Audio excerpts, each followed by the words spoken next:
Kirk Francis obviously came in and played really well in the last game. Going forward, does that earn him more playing time? Does it earn him a start? Yeah, well, again, based, I guess you could say like how you practice too now. The best thing Kurt had going the other day was, first of all, he played. I thought going into the game we would need. I thought we'd have to run the ball, and I thought they were fourth in the nation in run defense, so that was a pretty good team. And I thought to run the ball, we'd need to run the quarterback, which Braylon and Cardale have been our two best quarterbacks. So I thought we'd need to use Braylon in some running. I thought we needed to play Kirk to take advantage of his ability to throw the ball reasonably well. But I didn't want to, on the road, top 20 team, a lot of hype, maybe throw him out there too soon. Could he handle it well? The first drive, we threw an interception the first drive, but it's a go ball. It basically was a punt. So that had really no effect on the game. But we did have a turnover first drive. So I say, Kirk, go. I thought he handled it well. Next drive, they were sitting on some routes. Let's try to get past them. We made a go ball. We made a double move ball. We got in the end zone. He started playing well. We just rode with it. I would have told you before the game we'd probably go 50-50. At the end, we got down. We had a goal line situation in the second quarter where we got called for a procedure when they were clapping their defense, and we missed the call. And it went from a 3rd and short where we basically were going to throw the reverse pass we threw later. When it went to 3rd and 6, we took that play out because it's not a 3rd and 6 call.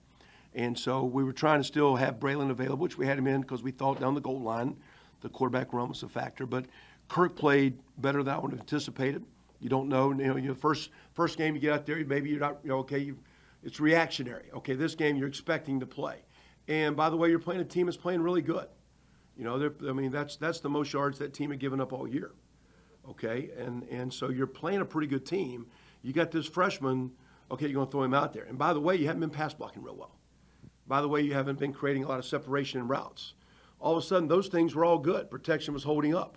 Guys were getting some separation, and then Kirk played very well. But Kirk also had some teammates playing well. That was our best offensive outing, and it was good to see. We still didn't score enough touchdowns. You don't win games kicking field goals, and unfortunately, we came up short in that regard. I was at Metro Christian. I didn't answer your question, but if he has a good week, I expect him to play. If he has a good week, possibly starts. We're not. I was at Metro Christian, Coach, the day you and Coach Spurrier went to.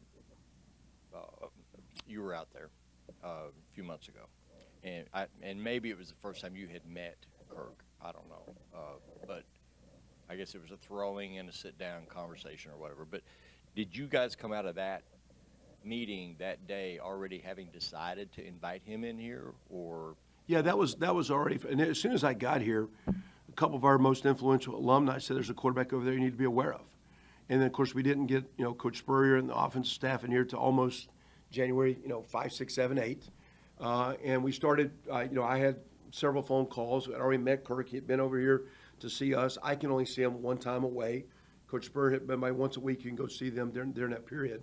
I was just trying to reassure him that we thought he showed the skill that we wanted quarterback. Didn't know you enough, hadn't seen you in competitive situations, had never really seen you practice, had never really seen you play live, what's your body language like. So we were apprehensive to give any quarterback a scholarship offer last year, just on short term. We didn't think we had a relationship. We were told we had good quarterbacks that were on our roster, and I just felt that we needed one. And he had some scholarship offers at some FCS levels. He had preferred walk-on opportunities at Big 12 schools. I just shared with him, I think this is a good situation, but I'm going to hold my card to make sure. I told him about 5, 6 weeks ago, you've already showed me you're good enough to be our quarterback here in time and be very well. And this was before he had played in the game. I told him about 5 weeks ago.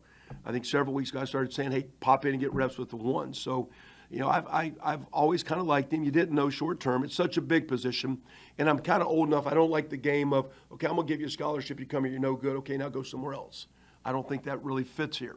So I wanted to be, we played a little conservative. I had to convince his parents we weren't trying to pull the wool over their eyes. We weren't trying to bluff them to get them here because, they are paying for his schooling. Going forward, we'll see. I think he's setting up to be a scholarship guy and should be. We'll cross those bridges. I got to talk to compliance and how he counts and all that. But he's done a well of a job. And it started several weeks ago just in our practices. Like when he was on our scout team, when I would take him to the varsity field, our defensive coaches would be mad because he was giving them a great look. What he did do, though, he took advantage of those scout team reps going against our defense, which has played pretty well. And you're down at the scout team where you're getting no blocking. And, and he competed and made that quote every Tuesday, Wednesday, like his Super Bowl, like his game day. So when called upon, when he's been now in 2 games, basically a half a game and almost a full game, he's played very, very calm. So liked him since we met him. We didn't have a lot of choices when we got here. We're very fortunate to have him. I'm very grateful for a couple of our influential alumni immediately. I'm talking in December. There's a quarterback at Metro you need to see. Here's his tape. Got a phone call from a couple guys that know the position. Hey, you need to check this guy out. And so I'm grateful for that. I'm grateful he's here. But again, he's young, and he's played a game and a quarter, game and a half. We got a lot of football to play with him. We got a lot of football. I think Braxton's got 10, 11 starts, and Cardell's got 3, 4, 5. So we got a lot of ball with all those guys to go.